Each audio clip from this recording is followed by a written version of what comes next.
Hello and welcome to the Beginner's Guide to Making YouTube Videos.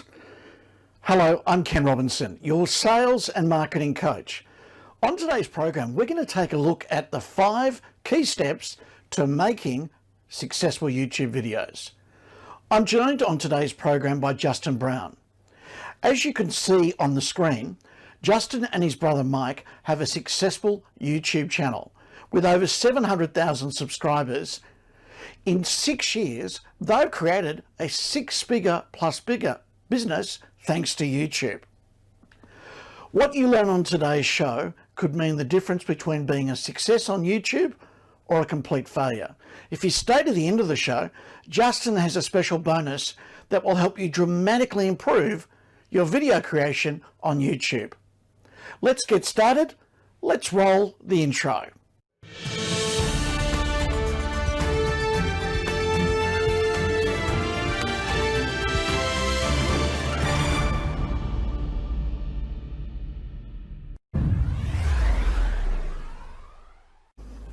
So take us back to the start. I mean, people like myself, down the track would like to be in a similar position to you. You know, hundreds of thousands of subscribers. I would like to take my business online. What was it like for you? I mean, you've had a 6 year, it's been 6 years, has it, the journey? Yeah, 6 years, almost exactly. It was November. So yeah, 6 years. So take us back to the beginning, and what things did you do then that you wouldn't recommend to do now? I guess the biggest difference would be that we had no strategy or anything going into it. We were literally creating the videos that I was just coming up with an idea, thinking, oh, that's a great tip. If people knew this editing tip, this is going to be a game changer for people. It's going to help them with their editing. But the problem is that people don't search or look online for the tip or for the solution. They don't know about the solution. They're stuck over here with the problem, and they've got this problem. They're looking to find it. So even though you think, oh, cool, I'm creating a video around this that's going to help those specific people with this problem, there's a disconnect by not speaking to the problem, not titling your video and doing that research around the problem, which is back where the audience is. So it was really that reframe around our content. How do we get strategic with it? How do we figure out what people are actually typing in to Google or to YouTube, and what do they actually want in the content? Because it's not what me or you or any of us as an expert in our own field, it's not what we think that people want. It is actually what they're typing in. And that's where doing some research before you create your videos can really change the game as far as the performance and the return from creating those videos. Now, having watched a number of things with you, and it became quite clear that at a certain point, your brother, who's more of a systems person, I mean, you're the creative genius behind all this, it was when he came on board that the difference started to occur. What was that difference? It really was, yeah, for sure. It was definitely Mike bringing a different view to it, and it wasn't just about creating just amount of content or being consistent with one video a week. It was almost like, what's the point unless we're giving YouTube everything that it needs? So that's where we started to get really strategic with everything that we were doing. We started trying and testing what we were saying in the videos, different methods of shooting them, your thumbnail strategy to be able to get the click. There's a few little things that actually come into place that you need, and if you're not hitting all of them, then it's really difficult to be successful on YouTube. So in a nutshell, it comes down to you need to have your content show up on the platform. So you need to be doing some sort of research first to make sure that you are speaking the same language as your viewers. The second one is you need to be getting the click. If YouTube shows your video up on the platform and people don't click it, they click someone else's video, then you can have the world's best video, but no one is going to see it. So your thumbnail strategy, that little image, and having a strategy behind creating an engaging thumbnail becomes really important. And the third one, then once you've got that click, is keeping people engaged with your content, helping YouTube understand what your content is actually about so that it can serve it to the right people. But how do you actually keep your viewers engaged? Because it's all well and good if they click on your video, but if they lose interest really quick and they leave, then that's not good for you, for YouTube, for the viewer. Then YouTube itself is going to stop showing your videos if it's not a good experience for the viewers. So it really comes down to those three things: showing up, getting the click, and then having that strategy in place or structure in place to keep people engaged and consuming your content. Now, the interesting thing in all the videos that you do and on your YouTube channel, I mean, let's just take a look here. You've got 747,000 subscribers. How many videos have you made so far on the channel? It's around 330. Around 330 videos, and that's taking you roughly 6 years. So, is it one a week? Is that the approach? So one a week. So, I mean, there's lots of experts out there that say in order to be successful, you need to do daily videos or 3 times a week. And I'm a professional video guy, and I couldn't imagine anything worse than that. So what we try to find in our business and what we try to teach as well is that 80-20. How do you get the most amount of return from your input with the least amount of input?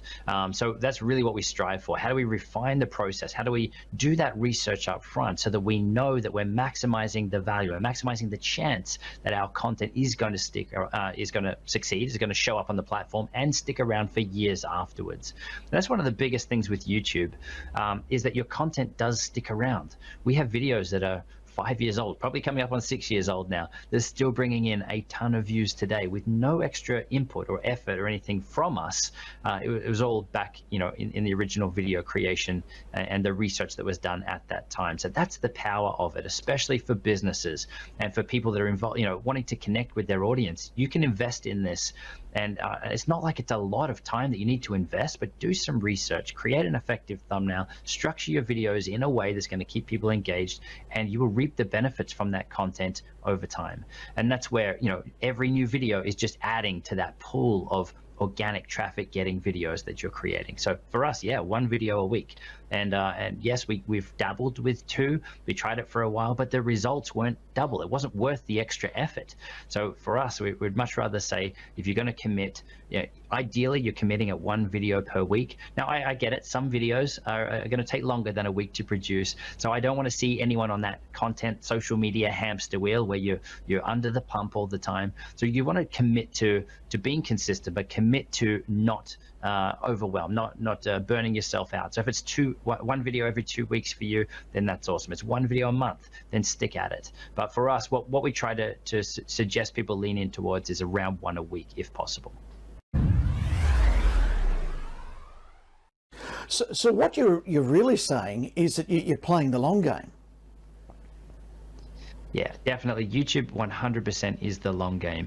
If you want fast views on something, if you're going to run a webinar and you need eyeballs on that webinar, then that's paid traffic. You can run ad, pay to play. But the problem is the moment you stop paying, then the traffic stops. So that's why we love YouTube. We go in with a strategy that this content is going to stick around for years. I don't think we've really ever removed a video from our YouTube channel, and that's the power of it. We make sure that our content is going to stand the test of time. There's some videos, a handful of videos, that we remake as an updated version each and every year, just to update people on the latest things, the latest trends, what's working now. And that's really becomes an opportunity as well for anyone else that's thinking, I need to start on YouTube. But there's already people out there that are making the content that I want to make. There's already channels with millions of subscribers. Who am I to teach this? How am I going to rank up against those guys? But it really comes down to there is no one else like you. There is no other person with your thoughts, your background, your experiences, your personality as the glue to pull it all together. And there is just so much opportunity on YouTube. So no, it's not too late for that either.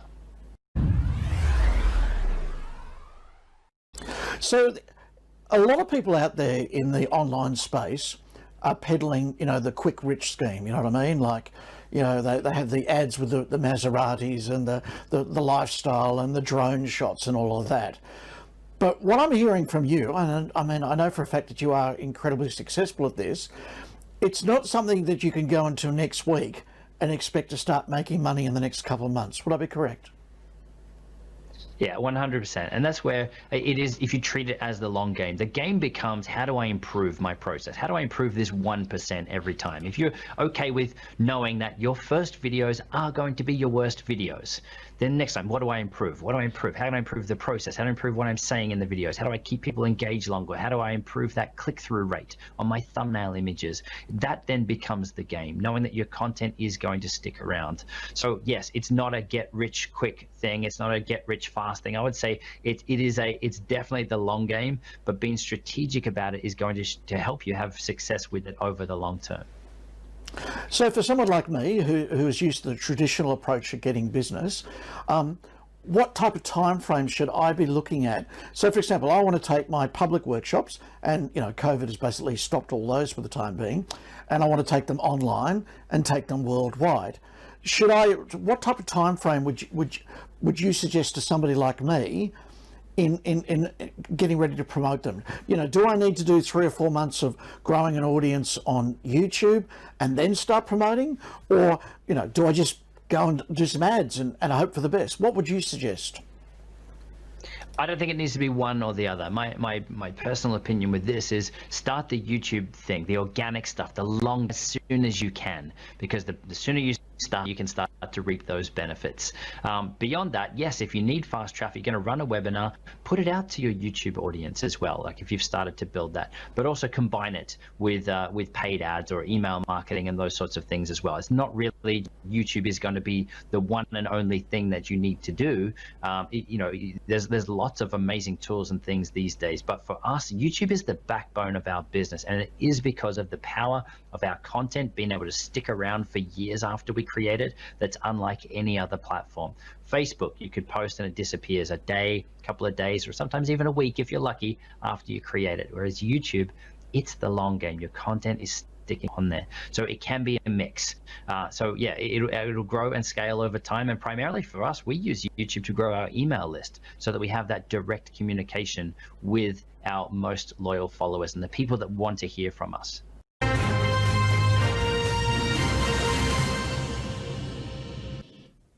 I hope you're finding this interesting. As I mentioned at the start of the show, Justin is going to share with us 5 key tips. So far, he's given us 3.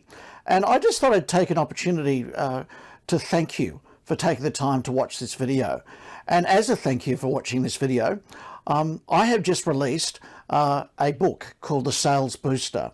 And I share my journey some 23 years ago, where I started a business with next to no money, and within a week, earned my first $10,000.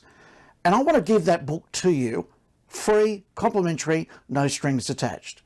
There is a link in the bottom of the description where you can actually get your free copy. It's called The Sales Booster, and I assure you, you'll learn some things about making sales quick, smart, and with COVID, we need to start making sales quick, smart. And the other thing is, I'd like to ask you a favor. Like you, I am very keen to grow this channel.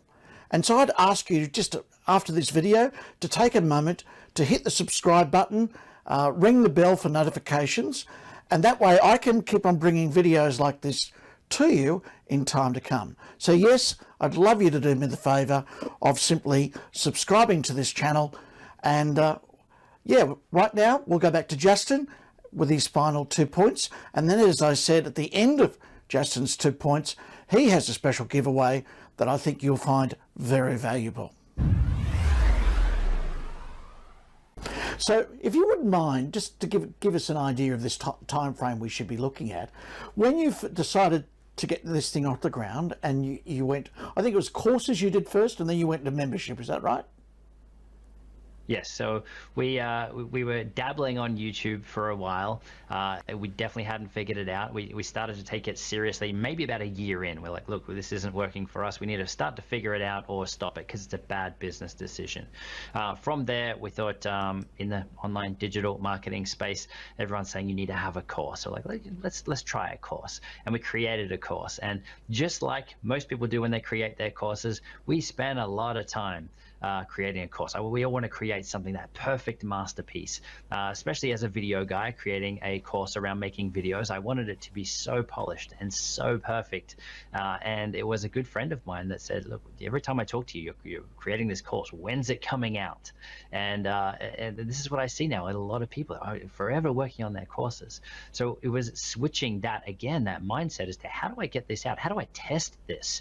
How do I find out that what I'm spending all of my time is actually what people want? So we then, so we went down the path of releasing some of our courses as live trainings and running them as live beta tests before we'd go and produce the actual finished product. But a common question, I think we need to cover this, because it turns people off from actually making videos. Because it's interesting, I'm looking at your set and it never changes.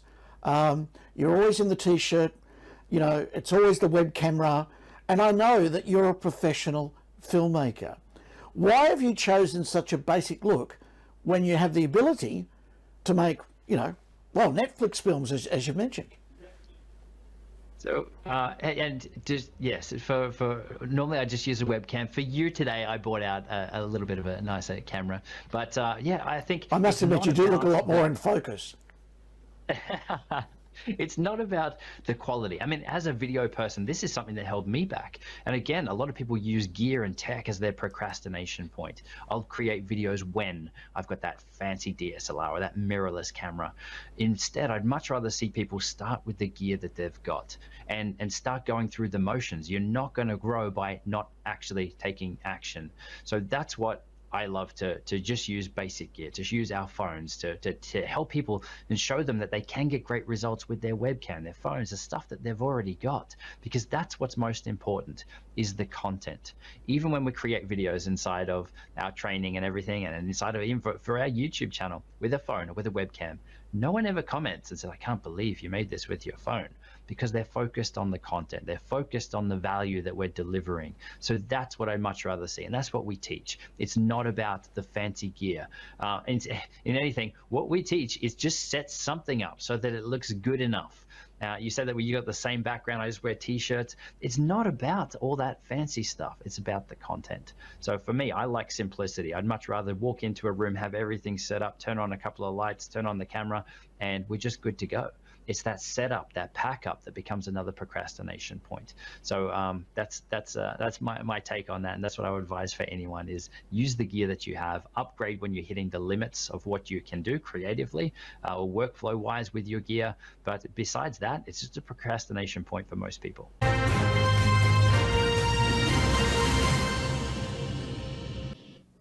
Well, there we have it, Justin Brown's 5 key points.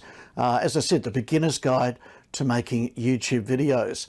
And as a thank you, Justin is holding a workshop in the next couple of weeks. There is a link in the description below. I'd suggest you enroll for that course. It's free of charge, and you'll gain a lot. It is, I've done the workshop myself, found it very valuable. And also, I'd like to ask you that favor again. If you wouldn't mind simply clicking on the link below to subscribe to our channel.